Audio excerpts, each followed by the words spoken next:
غزوہ بدر کے موقع پر قیدی آئے، 70 قتل ہوئے، 70 قید ہوئے۔ حضرات صحابہ کرام کو حضور نے جمع فرمایا، فرمایا میرے صحابہ کیا مشورہ ہے، ہمیں کیا کرنا چاہیے ان قیدیوں کے بارے میں؟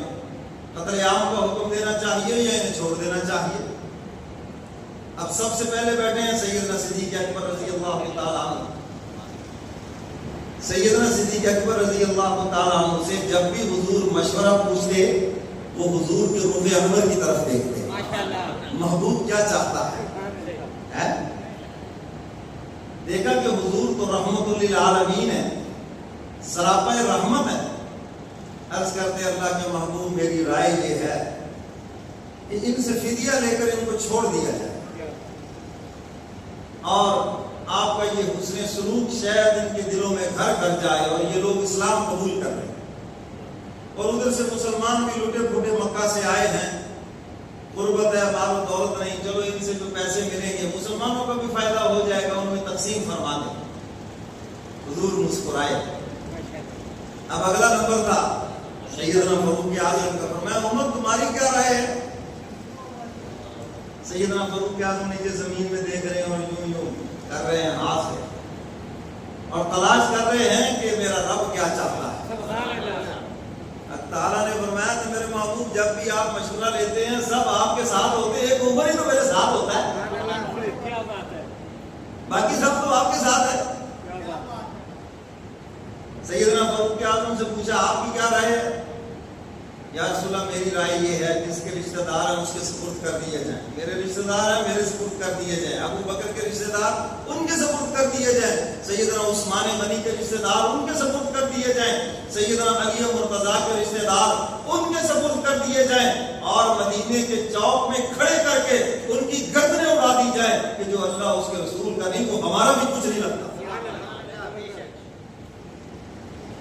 اسی جنگ میں سیدنا صدیق اکبر کا بیٹا آیا تھا کفر کی طرف سے، بعد میں مسلمان ہو گئے، تو اس نے ایک دن ابا جان سے کہا شوخی مانی، ابا جی آپ بدر کی جنگ میں کئی مرتبہ میری تلوار کے نیچے آئے مگر میں نے باپ سمجھ کے چھوڑ دیا، ابا جان ہے۔ تو میں بیٹا تو کفر میں کچا تھا، اے کاش تو میری تلوار کے نیچے آتا، میں تجھے بیٹا سمجھ کے کبھی نہ چھوڑتا بلکہ اپنے نبی کا دشمن سمجھ کے تیرے ٹکڑے کر کے رکھ دیتا، میں کبھی تیری پرواہ نہ کرتا۔ سیدنا فاروق اعظم نے یہ رائے، اب رائے تو آگے اور صحابہ کرام کی بھی ہوئی، لیکن سب سے جلالی رائے جو تھی وہ سیدنا فاروق اعظم کی تھی۔ حضور نے سنی اور حضور مسکرانے لگے، فرمایا عمر یہ کیا بات ہوئی ہے، کوئی تو قتل کرے، ایک کو ابو بکر کرے، ایک کو عثمان کرے، ایک کو علی کرے، یہ کیا؟ یا رسول اللہ کل کوئی انتقام کا جذبہ ابھرے گا نا تو ہر کوئی لے اپنے خاندان سے بدلہ۔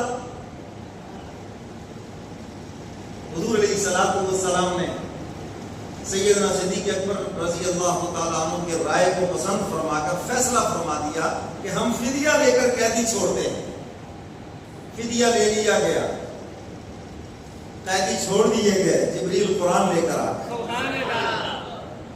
فرمایا ما کان لنبی ان یکون له اسری حتی یسخن فی الارض تریدون عرض الدنیا واللہ یرید الآخرہ۔ اب تعالیٰ فرماتے ہیں میرے محبوب ہمیں آپ کا یہ فیصلہ کچھ موزوں نہیں نظر آیا، اسلام کے یہ اصلی دشمن جنہوں نے اسلام کے بچوں کو یتیم بنایا ہے، اسلام کی بچیوں کے سروں سے چادریں نوچی ہیں، جنہوں نے بے کس مظلوم مسلمانوں کو شہید کیا ہے، آج جنگی قیدی بن کر آئے ہیں، ان کے خون سے دھرتی کا سینہ رنگین ہونا چاہیے تھا۔ جو رائے فرش کے اوپر عمر کی ہے وہی رائے عرش کے اوپر تمہارے معبود کی ہے۔ ہمارا فیصلہ بھی یہی ہے، لیکن تم چونکہ مشورہ کر چکے ہو اور مشورہ کر کے فیصلہ کر لیا ہے، ہم نے خیر اس میں ڈال دی۔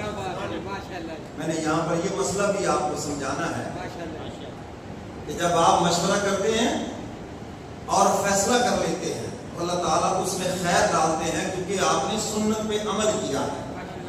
سمجھ رہے ہو بات کریں؟ تو مشورہ کرنے میں خیر ہے، استخارہ استشارہ دونوں چیزیں ضروری ہے۔ مشورہ بھی کریں اور استخارہ بھی کریں۔ آپ نے کوئی کام کرنا ہے، کوئی بزنس کرنا ہے، مشورہ بھی کریں اور استخارہ بھی کریں۔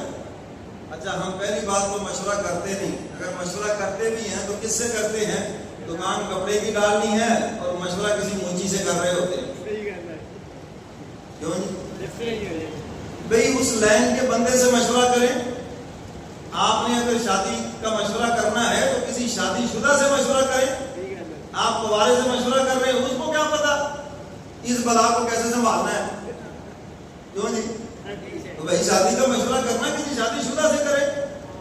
کوئی دوسری تیسری چوتھی شادی کا مشورہ کرنا ہے، جس کی پہلے 2 ہے 3 ہے 4 ہے، اس سے کرے مشورہ کہ یہ سارے شیر پنجرے میں کیسے قید کیے ہیں۔ سمجھ آ رہی ہے؟ وہ کیا کہتے ہیں، نہ خنجر اٹھے گا نہ تلوار اٹھے گی، یہ بس تو میرے آزمائے ہوئے ہیں۔ میں نے تو اعلان کر کر کے تھک گیا، دوسری تیسری شادی فری نکاح پڑھاؤں گا، مگر آتا ہی کوئی نہیں کرے گا۔ تو میرے محترم سامعین، سب سے پہلے آپ مشورہ کریں جو اس لائن کے لوگ ہیں۔ آپ نے جون سی دکان ڈالنی، جون سا کام کرنا ہے، ان لوگوں سے مشورہ کریں، سمجھے کہ نہیں؟ اور اس کے بعد آپ خود استخارہ کریں۔ ہم نے استخارے کی دعا چھاپی ہوئی ہے، طریقہ لکھا ہوا، بڑا آسان ہے۔ یہ سب فراڈ ہے جی، آن لائن استخارہ، آن لائن دم، کیا کیا کیا فراڈ نکل رکھے ہیں۔ تو بھائی آن لائن کوئی استخارہ نہیں ہے، استخارہ آپ نے کرنا، کام آپ نے کرنا، آپ اللہ سے مشورہ کریں۔